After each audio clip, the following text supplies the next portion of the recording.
dividir las síntesis de proteínas. Lo ideal es que digan las síntesis de proteínas.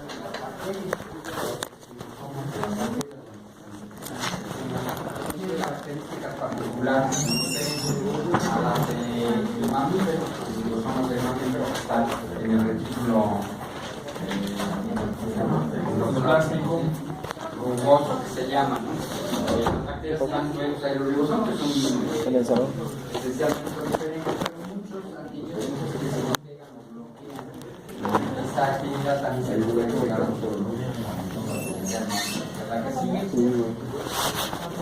Ahí vamos a ver principalmente este grupo de antibióticos, el cloramfenicol, que no es un grupo, sino un antibiótico solo como tal. Vamos a ver las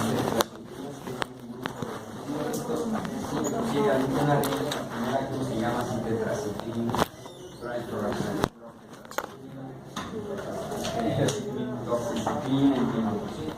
el grupo de los macrólidos que vamos a ver nosotros y finalmente las lincosamidas, que da dos antibióticos, la lincomicina y la claritromicina. Oiga, ¿son los bacteriostáticos todos?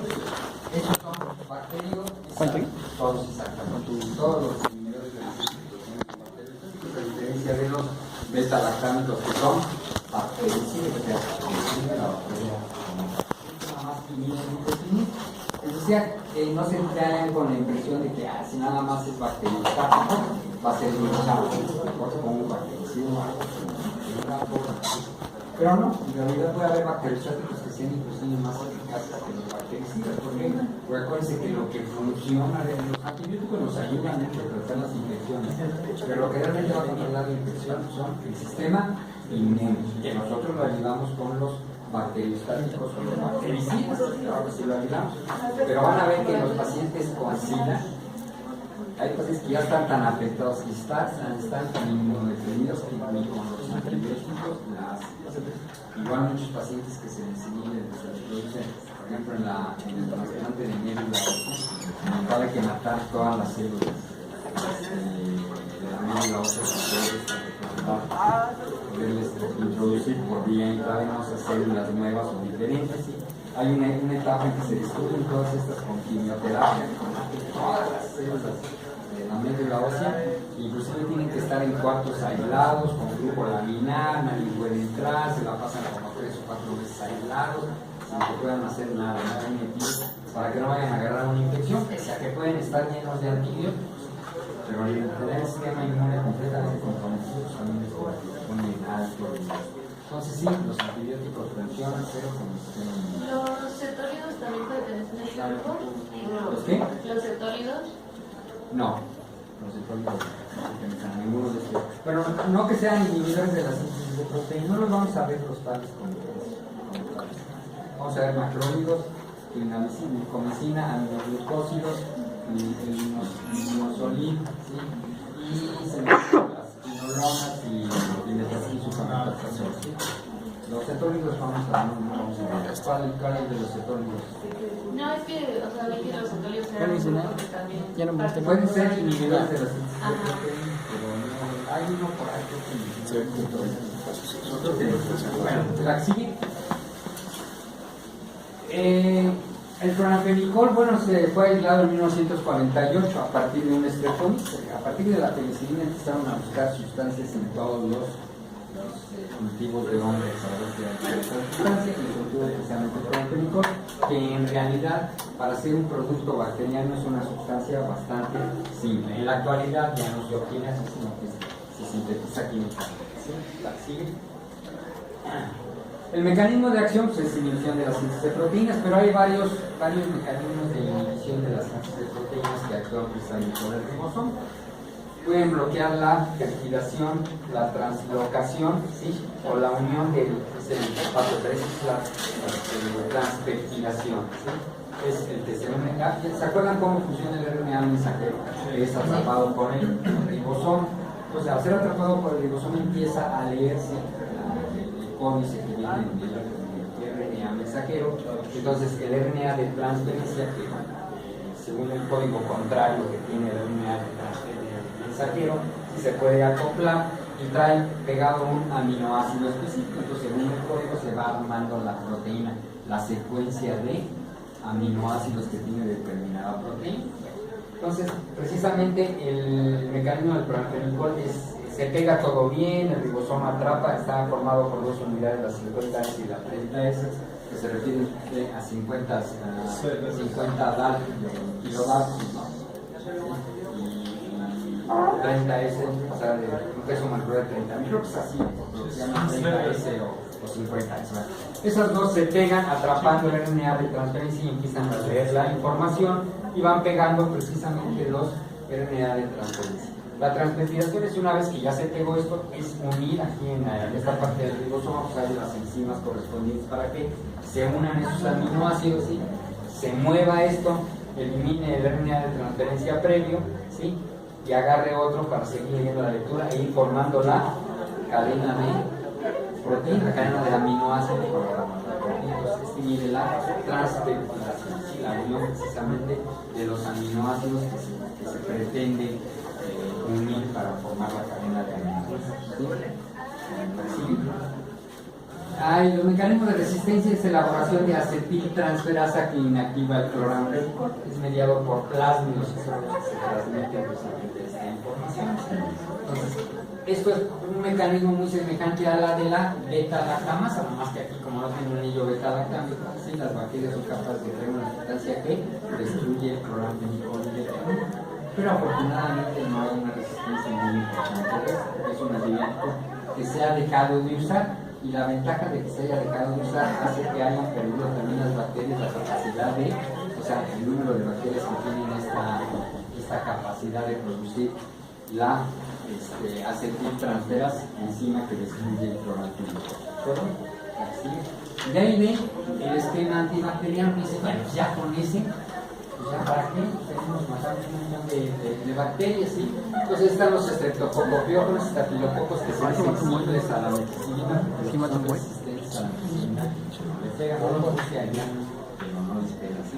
De allá como no, está la pseudomonas, eso no le pega, le puede pegar aquí a otras pseudomonas, pero no a la aeruginosa, que es la más frecuente que se encuentra en los hospitales. Estafilococos, enterococo, listeria, espiroquetas de cualquier tipo, hemófilos, el cual es tiene mucha actividad, el coli que le decía el monococo, meningococo, salmonella, la brusela, yo se las pongo aquí en azul porque vaya, para que la distingan como una bacteria diferente que se utiliza para la celulosis, ¿sí? Todos los anaerobios gram positivos o gram negativos, llega a todos ellos, e inclusive micoplasma, clamídeas y riquecias que siempre se nos habían escapado en los beta-lactámicos, igual a brusela. ¿Por qué? Porque les decía yo que muchas de esas bacterias ni parecelular tienen o son intracelulares, ¿de acuerdo? Entonces es un antibiótico bueno, lo que pasa es que por vía sistémica tiene muchos efectos adversos muy importantes y uno muy importante y frecuente es la aplasia de médula ósea. 10% de las pacientes 10 dosis de penicilina, ¿de acuerdo? Entonces esto hace que su utilidad disminuya. Aquí cada vez que se administra este fármaco se valora riesgo-beneficio, el riesgo de que haya adquirido una aplasia de médula ósea contra el beneficio de que vamos a ver que tiene algunos la farmacocinética se absorbe muy bien. Una característica que tiene muy buena es que al líquido cefalorraquídeo entra muy bien, ahí pongo 100%, creo que es un poco menos, ¿sí? Es como 70-80%, pero sigue siendo excelente, entonces penetra con mucha facilidad al sistema nervioso central, lo cual lo hace un antibiótico de lesión en casos graves de meningitis, accesos cerebrales y este tipo de problemas infecciosos en el sistema nervioso central. ¿Sí? Sufre glucuronidación hepática, ¿sí? Es eliminado por vía hepática. Aquí sí, la eliminación es por metabolismo hepático y eliminación hepática. Quiere decir que aquí los pacientes con insuficiencia renal no se afectan, ¿sí? Porque es precisamente sufre glucuronidación. ¿Sí? ¿Se acuerdan quién produce la glucuronidación en el hígado? La gluconeotransferasa, precisamente transforma la bilirrubina indirecta a directa. ¿qué es lo que le hace cuando la transforma? Le pega ácido glucurónico para que se pueda eliminar por vía hidrofática o renal. ¿Sí? Es un metabolismo que tiene también, por ejemplo, muchos se acuerdan el año pasado que lo vimos, si no le falta. Lo vimos, entre cierre bien. La que sigue. Aplicaciones terapéuticas, meningitis bacteriana, abscesos cerebrales. Los abscesos generalmente, ¿cuál es su etiología? Sobre todo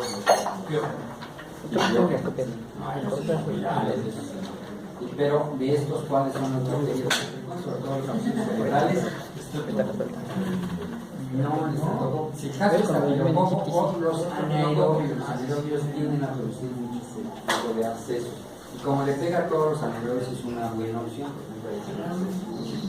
Infecciones por anaerobios pues, también tienen buenas indicaciones. En la reinfecciosis también se pueden utilizar, pero hay otros medicamentos que son menos tóxicos que funcionan. Y en la brucelosis, lo mismo en la brucelosis tenemos otros fármacos que funcionan mucho mejor. Y aquí vienen los efectos adversos, por lo cual este antibiótico no es tan utilizado. Vamos a hablar después de algo. Usted con un gol de clorfenicol ya no. Lo que pasa es que es por vía sistémica, por vía local generalmente no hay problema, aunque el fabricante dice que el clorfenicol por cualquier vía puede producir aplasia de médula ósea, pero nunca se ha reportado un caso de aplasia de médula ósea por uso de gotas de clorfenicol. Inclusive se les pone a los niños, en los recién nacidos se les ponen unas gotas como profiláctico de las conjuntivitis y de los partos necesarios. Pues bueno, se la pone a todos, entonces no se problema. Seguramente. Ahorita vamos a hablar. Aplasia, miren, depresión de médula ósea es dependiente del 10% de los pacientes. O sea, de cada 10 pacientes, uno va a haber una baja de los eritrocitos, plaquetas y neutrófilos, una aplasia de médula ósea. ¿Sí? Pero después también hay otro que es la que más miedo le tiene uno. Hasta 3 meses, usted vamos a suponer le da tratamiento con clorfenicol, le va muy bien, ni siquiera tuvo depresión de la médula ósea durante el tratamiento, se curó de su infección y 3, 4, 6 o 8 meses después resulta que presenta una aplasia de la médula ósea y generalmente son irreversibles. Entonces, esto es muy poco, no es 10%, es una frecuencia bajísima, ¿sí? Pero está esa posibilidad. Esto quiere decir que también de alguna forma afecta, ¿sí? la médula ósea en ese primer 10%, dosis dependiente, le pega también a los ribosomas de la médula ósea para que se produzcan eritrocitos, plaquetas y leucocitos, y se requiere que haya una buena síntesis de proteínas. Cuando le pega eso y la médula ósea está en continuo recambio, es donde más se manifiesta, ¿de acuerdo? Entonces, depresión de la médula ósea, esta aplasia medular que es una reacción adversa diferida, o sea, no está tomando ya el medicamento, sino meses después de haberlo suspendido, se le presenta, eso también se le tiene mucho miedo. Esta todavía es más grave, porque a lo mejor esta suspendemos el medicamento y se le quita, o no se le quita, pero la mayoría de las veces se le quita. Esta cuando la presenta 3 o 4 o 5 meses después de haber utilizado clorfenicol, algo le produce a las células de la médula ósea. ¿Y no se sabe qué? No se sabe cuál sea el mecanismo por el cual no se comprende bien cuál es el mecanismo por el cual ya después de haberlo suspendido algo le afecta ahí a las células que se están reproduciendo ahí, quedan con alguna anomalía que después se manifiesta, ¿sí? O cambia o muta o produce un quién sabe cuál es el mecanismo, pero es por lo que este medicamento se ha dejado de utilizar, ¿sí? Y nada más ahorramos riesgos de falta. Náuseas, vómito, irritación perianal, bueno, es uno de los tres que se quita. Síndrome del niño gris en el recién nacido. Ustedes han visto que los recién nacidos generalmente cruzan con ictericia. ¿Por qué? Hay dos mecanismos. La fisiológica, por la competencia de la fisiológica, sí, la fisiológica. Y la otra es por expresión. La fisiológica. Es fisiológica. Entonces, ¿por qué la fisiológica? Por la competencia de la enzima ¿Cuál hablamos? ¿De cuál hemos estado hablando? ¿Quién transforma la bilirrubina, la glucuroniltransferasa? Entonces, ¿qué es lo que tienen de deficiencia en los niños? No tienen glucuroniltransferasa y les metemos cloramfenicol que se metaboliza ahí. Entonces, ¿qué le va a pasar? Por más frecuencia va a producirle aplasia de médula ósea que se pone en gris y por eso se llama síndrome de niño. Ya están hasta colorados muchas veces. Son aliens. Se ponen gris, estaban anémicos porque le pusieron una aplasia de médula ósea, porque de por sí ellos ya tienen una baja glucuroniltransferasa. ¿De acuerdo? Dice el síndrome de niño. Pues generalmente, a ver, ¿quién me habla muy bien? Pues generalmente los niños se ponen grises por esto, porque es la anemia con la que... Ahora sí. Interacciones medicamentosas, el silcitocromo P450, aunque se metaboliza por la glucuroniltransferasa, también hay un cierto grado, puede bloquear el citocromo P450 y prolonga la salida del difumarol. El difumarol es la fenocumarina. La fenitoína es un anticonvulsivo, la warfarina es un anticoagulante, la clorpropamida, ¿sí? Y la torbutamida. Esta es un conocimiento que ya casi no se hace, ¿sí? Y acorta la vida media del cloramfenicol porque se metaboliza más rápido el fenobarbital y la rifampicina. Ya dijimos que estos medicamentos son inhibidores enzimáticos, ¿sí? Inclusive el fenobarbital es uno de los tratamientos para la ictericia fisiológica. En algún tiempo se les daba poquitas dosis de fenobarbital. ¿Para qué? Para inducir la producción de glucuroniltransferasa. Es uno de los medicamentos la estimula. Y el fenobarbital, por ejemplo, se les daba, en la actualidad ya casi no. ¿Qué se le hace? Generalmente los ponen a solear. Un efecto muy importante, ¿cuál es lo grave de que se empiecen a elevar mucho los niveles de la bilirrubina indirecta?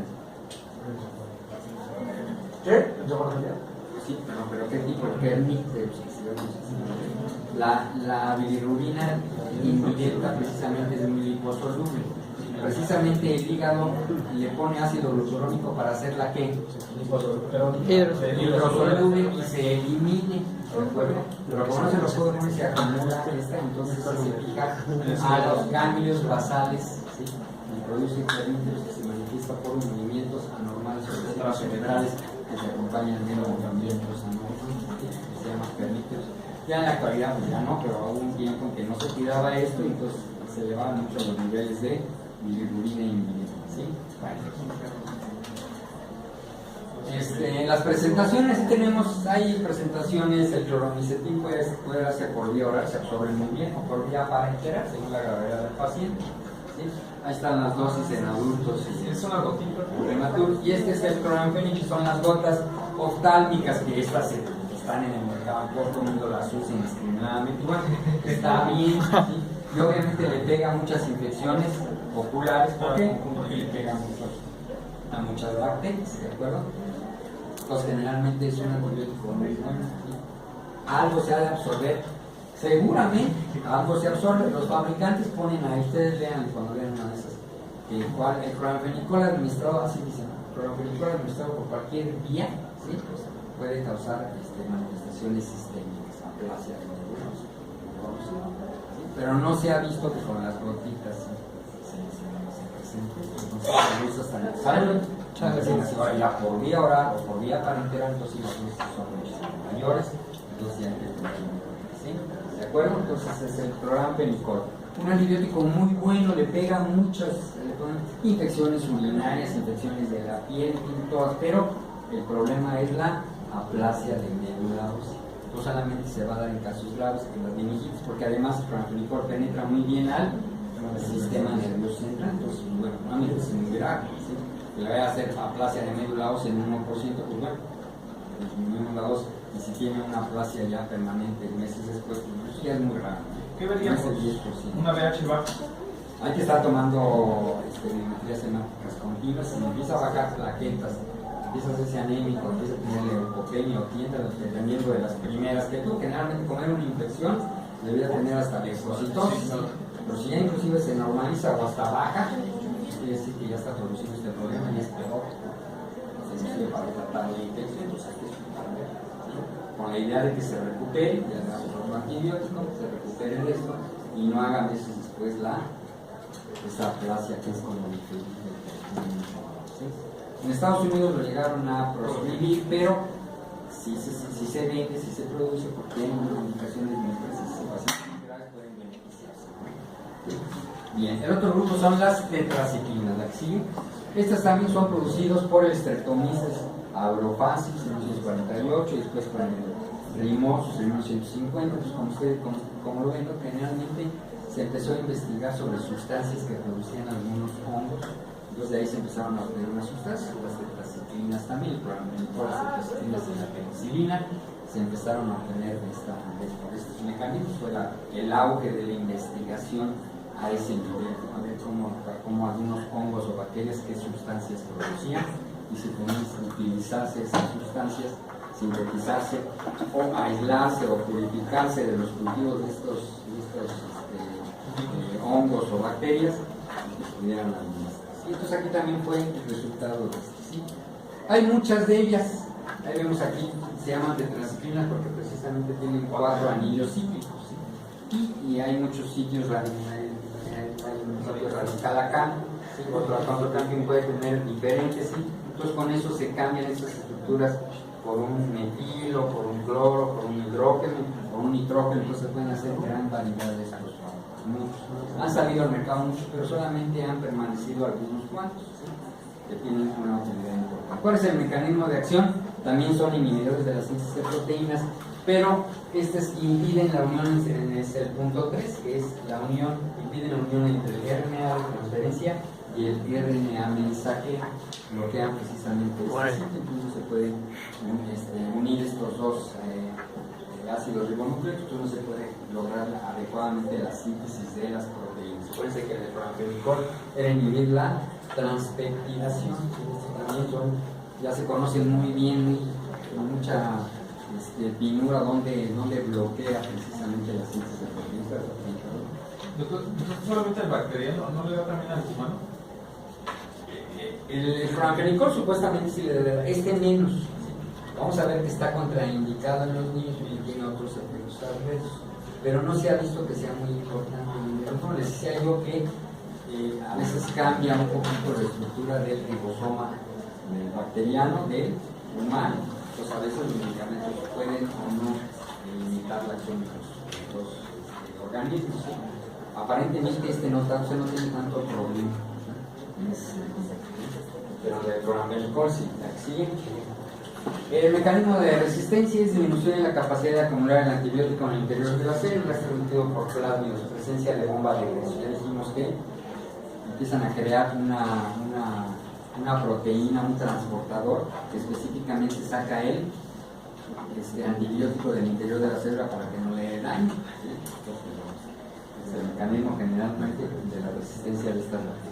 De aquí vemos el esquema, ¿sí? La actividad antibacteriana, que no es mala, pero pues no tan buena como la del prolampenicol. Vemos que de aquel lado se encuentran los enterococos. Para infecciones urinarias, por el plano no sirve, porque la E. coli no le pega, está creando una bomba de Gregg. ¿Sí? Ven que salmonela, pseudomonas, meningococo, nada. Y prácticamente todos los anaerobios tampoco funcionan. ¿Sí? Sin embargo, pues tiene una gran ventaja. Estafilococo aureus sensible a la meticilina. Y se dice que la minociclina, que es un tipo de tetraciclina, le puede a los resistentes a la meticilina. Se ponen de comida porque todos varían su clima. Estreptococo, ya les decía, ven que todos, ¿no? Todos le pegan. Neumococo también le pega, la listeria, las espiroquetas, treponemas, borrelias o leptospiras le pegan. Es un antibiótico que los alérgicos a la penicilina se puede utilizar para tratar estos problemas. ¿Sí? Klebsiella, monococo, Haemophilus influenza, Helicobacter pylori. Vamos a ver que las tetraciclinas están dentro del esquema de 3 medicamentos que se utilizan. ¿Sí? Shigella, ¿sí? Vibrio, Cholera, Campylobacter yelloides. La brucelosis, ¿sí? También le funciona, la yersinia y Mycoplasma pneumoniae, clamidia pneumoniae y trachomatis. La clamidia pneumoniae produce una variedad de neumonía y la clamidia trachomatis produce uretritis o salpingitis, endometritis y uretritis. No. La legionela produce una neumonía y las riquecias, sí, están aquí como muy utilizados. Van a ver que precisamente las tetracitrinas son los que más se utilizan para las riquecias. ¿De acuerdo? ¿De acuerdo? Ahora sí, acelerada bueno. Ahí vemos que se divide en farmacocinética, todas tienen el mismo esquema, prácticamente todas la misma esquema, nada más que le pega a los estafilococos resistentes así, la única excepción, ¿sí? Todo lo demás lo podemos dividir en vida media corta, intermedia y larga. Los de vida media corta, los primeros que salieron es la clortetraciclina, tetraciclina y tetraciclina. Hay una tetraciclina que la primera que salió que mantuvo ese nombre y así se quedó y así se presenta en el mercado, se dice como tetraciclina. Entonces, oxitetraciclina que tiene oxígenos ahí en el otro radical, clortetraciclinas que tienen cloro en algún otro, ¿sí? Aquí vemos que tienen un buen volumen de distribución, ¿sí? Su semivida en horas pues varía, ¿sí? Su absorción también, las de primera y de corta y vida media corta y vida media, ¿sí? Generalmente no se absorben completamente, no es muy buena su absorción. En cambio ya la doxiciclina y la aminociclina, con mucho la doxiciclina, tetraciclina y clortetraciclina son las que más se utilizan, nosotros las encontramos y no son caras y generalmente hay que intercambiar, ¿sí? Acuérdense, doxiciclina, no dicloxacilina. Después en los exámenes se me hacen bolas con esto, ¿sí? Es doxiciclina. Dicloxacilina, ¿cuál es? Dicloxa es una... Es de betalatán. Es una penicilina antiestafilococo. Después se hacen pelotas con eso y el examen. Es que ¿sí? Son nombres que se semejan, pues. Pero este es doxiciclina, el otro es dicloxacilina, ¿sí? La aminociclina también, eso es de larga acción, ¿sí? Entonces las de acción corta e intermedia desde el punto de vista farmacocinético no sufren ninguna transformación, ¿sí? O sea, así como se absorben y se introducen, así se eliminan, no tienen ningún metabolismo. Las de acción larga sufren conjugación con ácido glucurónico, eliminadas por vía hepática en un porcentaje variable entre vía hepática y vía renal. Acuérdense, ya una vez que tienen unido el ácido glucurónico se hacen muy polares y esto las hace muy hidrosolubles. Esto se puede eliminar por las vías biliares, ¿sí? O por vía renal. El hígado les pone el ácido glucurónico y directamente las manda a las vías biliares, le pega el ácido glucurónico y le envía a la vía a la sangre y ahí es eliminado por vía renal, ¿sí? Eso las de larga acción, porque las de corta ni eso, se eliminan, se absorben, no hacen muchos efectos y se van eliminando, ¿de acuerdo? Tienen esa característica. Laxi. Ahí vemos los efectos adversos, que no son pocos, ¿sí? En el aparato digestivo, náuseas, vómito, ardor epigástrico, esto es muy importante. Cuando le indiquen a un paciente van a ver que tiene que ser con el estómago vacío, ¿sí? O sea, este antibiótico es muy importante que se tome entre comidas, o 1 hora antes de la comida, o 2 horas después de la comida. Eso es lo que se llama entre comidas, ¿sí? Pues que no haya ni ingerirlo y después al ratito comer, o recién comió, tampoco. ¿Por qué? Porque no se va a absorber. Vamos a ver que tiene unas particularidades, ¿sí? Pero por otro lado es muy irritante de la vía digestiva, entonces le dice a los pacientes que lo tomen con mucha agua, sobre todo a los ancianitos que muchas veces su deglución y su peristaltismo esofágico como que ya está medio lentón, entonces a veces se tragan la pastillita así de gluten, pero ¿qué les pasa? Se les queda en el esófago, entonces le lastima el esófago. Entonces que tomen con mucha agua para asegurar que llegue al estómago, ¿sí? Y en el estómago pues ahí se va a hacer el disolver, ¿sí? Bueno, entonces ardor epigástrico, precisamente por eso hay que tomarlo con muchos líquidos, ¿sí? Coloración negra de la lengua por micosis, bueno, es un efecto, no sé, se suspende, se quita. Y ulceraciones esofágicas, les decía yo de este problema de que se quede, ¿sí? Inhibición de la síntesis de proteínas con incremento del nitrógeno ureico, porque inhibe la síntesis de proteínas de nosotros también, no es muy importante, pero la llega el individuo, entonces puede haber elevación del nitrógeno. Tetraciclinas caducadas, que es el único medicamento que hasta donde he visto puede ser tóxico por estar caducado, ¿sí? Sí, la mayoría de los medicamentos que están caducados, ¿cuál es el problema? Que no funcionen, sobre todo los antibióticos, que están caducados y ya no tengan la en lugar de 500 miligramos, ya nada más tengan 350 porque ya se descompuso la molécula, lo que ustedes quieren, ¿sí? Estos no, esos pueden producir lesión renal, poliuria, glucosuria, aminoaciduria y hipopotasemia con acidosis. ¿Sí? Entonces, esto hay que tenerlo muy en cuenta. Estos sí pueden ser tóxicos por estar caducados. ¿Sí? En dientes y huesos, mancha los dientes, se fija precisamente al hueso, y en los niños es muy importante porque se fija al cartílago de crecimiento, y en los dientes también se fija la dentina y entonces los mancha, ¿sí? Entonces esto hay que tenerlo en cuenta. En los niños está proscrito porque interfiere con el crecimiento adecuado. Se pueden dar en situaciones muy específicas, en la rickettsiosis, por ejemplo. Entonces, en los niños se les dan con esta salvedad que está mencionando esto, y no se les da por tiempos prolongados, especialmente los rickettsiosis con 7 a 10 días se generalmente la infección, ¿sí? Pero hay la brucelosis, por ejemplo, se tiene que dar por varias semanas, entonces los niños están clasificados, ¿sí? En fotosensibilidad, cisazolea, edema, pápulas, urticaria y exfoliación. Por lo tanto, cuando están tomando medicamentos, hay que sugerirles que no se asole, que vaya con su paraguitas, que no se vaya a broncear y se siente bien y hace la playa, las cosas, ¿no? Sí, porque puede haber edema, todas esas manifestaciones, ¿sí? Y después produce hipertensión endocriniana benigna, ¿sí? Finalmente hipertensión endocriniana en los niños nuevamente, otro por lo que no se debe utilizar, de alguna forma interfiere. Entonces se empieza a ver algún grado de hidrocefalia, entonces los niños empiezan a tener cefalea, edema de papila, vómito, visión borrosa, acúfenos, mareos, que es el síndrome de hipertensión endocraniana, ¿de acuerdo? Entonces, en los niños es más frecuente, en el adulto generalmente, es otro de los efectos por los cuales este antibiótico no se debe usar en el adulto, ¿sí? Ahí están las reacciones adversas, la sensibilidad en la piel, ¿sí?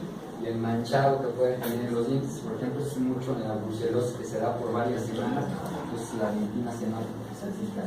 Pero en todo el hueso tiene un orden de distribución muy alto en el hueso, realmente se fija mucho en todo el hueso. En el adulto no es típico esto, pero en los niños, ¿sí? Sobre todo que están en el crecimiento, entonces ni los lactantes, ni el preescolar, se dice que se empieza a dar hasta los 8 años, no hay grandes problemas, a los 8 años, ¿sí? Pero de preferencia evitarlos. Generalmente tenemos otras opciones, ¿sí? La que sigue. Ahí están, interacciones, no administrar con comidas porque se le queda pegado a los alimentos y no se absorbe y no va a actuar, ¿no? No administrar con comidas. No administrar con sales de aluminio, calcio o magnesio. ¿Por qué? Pues porque necesitan una acidez gástrica para que se absorba. Entonces, si lo damos, ya que le ardió un muchacho, tómeselo con un melo, ¿cuántos? ¿Cuál es el problema? Mejor si lo evito, no, entonces tampoco se va a absorber y no tiene caso de administrar el medicamento, ¿sí? Los anti-H2 disminuyen la absorción, ¿sí? Igual que los inhibidores de la bomba de protones. Entonces no se puede utilizar con estómago vacío y sin ninguna de estas sustancias, y con mucha agua para que se diluye rápido, se disuelva y haya menos efectos, ¿sí? Los antiepilépticos, carbamazepina, fenitoína y barbitúricos disminuyen la vida media de las tetracinas, ya dijimos que porque son inductores enzimáticos, ¿sí?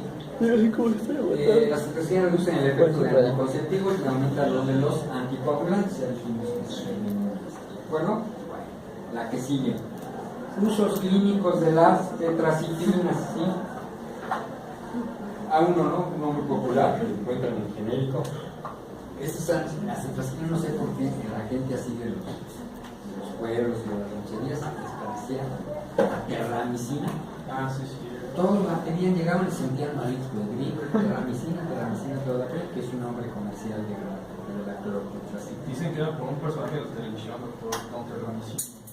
Ah, sí, será por eso. Pero se quedaba mucho eso y pedían mucho. En la actualidad ya no se venden los antibióticos sin que haya una receta de por medio. ¿Sí? Entonces, pues, bueno, esto es bueno porque ya se van a encontrar muchos casos de resistencia a los antibióticos. Bueno, ahí vemos estos medicamentos. Este es de acción corta, entonces hay que administrar generalmente 500 miligramos cada 6 horas por 7 a 14 días para tratar las infecciones que tenemos a ver allá. O la doxiciclina, ¿sí? 100 miligramos cada 12 horas por 7 a 14 días. Estos dos son con mucho las tetracinas que más se manejan. ¿Sí?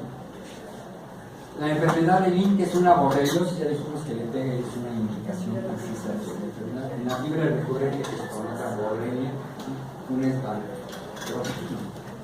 Borrelia recurrentis y la otra no recuerdo cuál es, de la enfermedad de Lynn.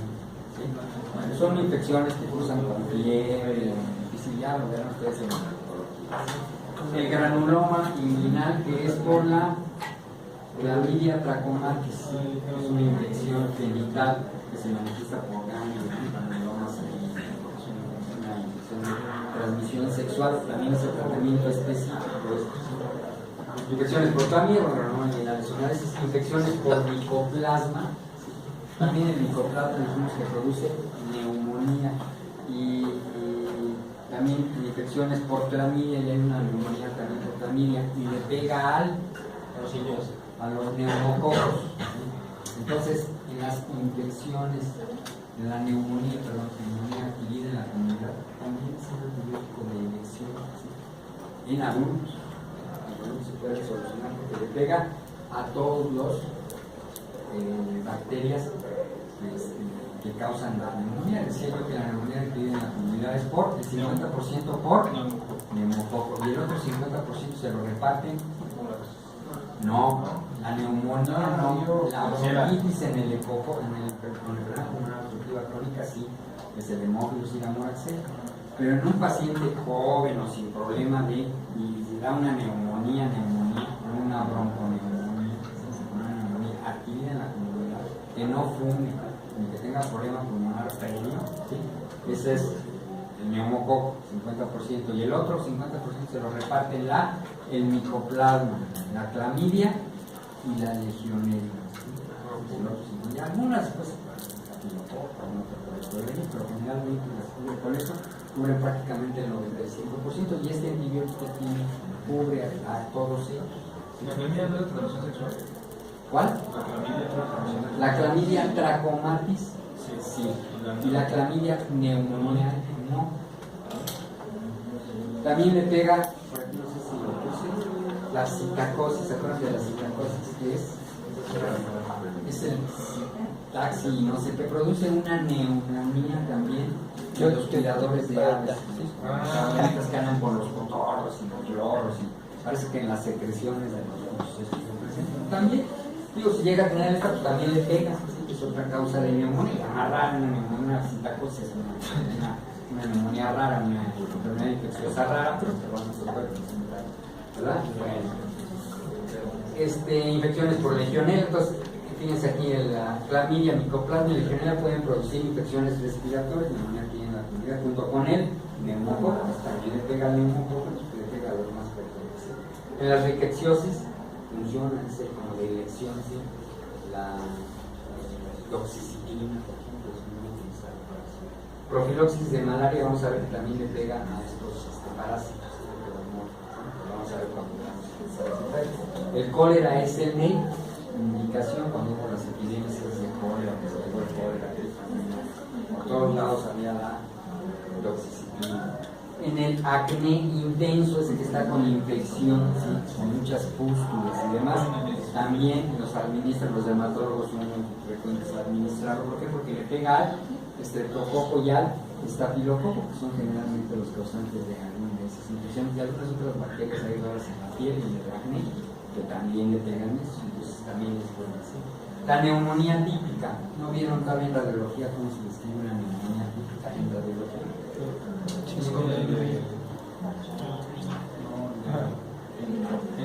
Empanal, se ve como empanal la neumonía. Aquí, por ejemplo, con una radiografía dentro de la neumonía adquirida por la comunidad pueden diferenciar la etiología, pueden suponer la etiología más o menos. Si es una neumonía lobar y se ve todo copado y una condensación pulmonar, es generalmente una neumonía del hogar y ese es por neumococo. Si al contrario tiene una neumonía panal de abeja, que es una neumonía distintiva, entonces se llama neumonía atípica y es producida por virus, por clamidia, por micoplasma o por legionela. ¿Sí? ¿Por qué? Porque es intracelular y es una neumonía intersticial, como la viral. La viral no viene al alveolo de secreción en un inicio. Pues si se pone muy grave la cosa, pues, pero en un inicio no, entonces se puede. Entonces se llaman neumonías atípicas, ¿sí? Porque en la radiografía se ve esa característica que no es típica, pero es una neumonía.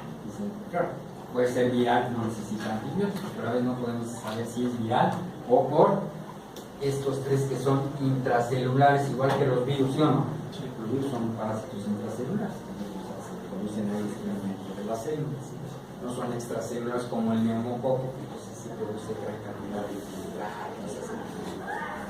esto lo van a ver en vectología y algo en radiología, pero bueno, para que vean qué es eso de neumonía típica, ¿sí? Y la brucelosis asociado a otros antibióticos, porque solito tampoco funciona. ¿De acuerdo? Sí. Bueno, ya que sí. Aquí están las presentaciones. El minocin es la minociclina, ¿sí? 100 miligramos generalmente cada 12 horas. Hay una presentación de 50. Vibramicina, que es la doxiciclina, no doxiciclina, son cápsulas de 150 miligramos, generalmente 2 miligramos por kilogramo de día. 2 miligramos por kilogramo de día en un paciente de 70 kilos, generalmente ¿cuánto le deberíamos dar? 140. Entonces generalmente una cápsula de cada 12 horas o una cápsula de estas cada 12 horas también queda ahí como a la mitad. Lo ideal es la cápsula de 100 miligramos o una vez al día o 2 veces al día. Dos veces al día generalmente. O una y una no se puede. No, que no lo aceptas. Una de 100, yo creo de 50, pues en la mañana se toma la de 100. Son 140 por día. Por eso serían 140, pero bueno, a veces podemos jugar un poquito con las dosis sin mayor problema. Sí. ¿Sí? Bueno. Cada 12 o cada 24 horas. Aquí está el terradoso, la terramicina que les decía, que es la oxitetraciclina, ¿sí? En cápsulas de 15 miligramos. Estas sí son más o menos 30. 3 por 7, consumir un adulto es 21. Entonces, ¿cuánto le toca? La dosis es de 30 miligramos por kilogramo por día. 200. Entonces, 2 gramos, o sea, 2000 miligramos. ¿Cuánto le vamos a dar? 4. O sea, una cada 6 horas, porque es cada 6 horas. O sea, eso, vean eso, ¿no? Y así la preservación. Pues un adulto. En los niños no, porque dijimos que en los niños prácticamente no se utilizan estos fármacos, entonces no hay presentación. Ya después habrá que. Estas son cápsulas, son difíciles de partir. Estas son tabletas, así se pueden partir, entonces los niños pues tienen que ver algo en su casa. ¿De acuerdo? Oxiciclina, la tetraciclina es un ungüento oftálmico también muy popular que sirve para cuando hay una infección muy grave, también para el ojo, se le deja la pomada, se le cierra el ojo y se le pone un parche que se vaya a dormir, generalmente en la noche o varios días, y después se le retira y se le continúa con algún otro antibiótico local, pero generalmente funciona muy bien la tetraciclina oftálmica, es otra opción que tiene aplicar ojos, ¿sí? Bien. La que sigue, empezamos con macrólidos mañana. ¿Vale? ¿Dudas, preguntas? Otra gama más de antibióticos que se aprendan. Vayan recordando. ¿Sí?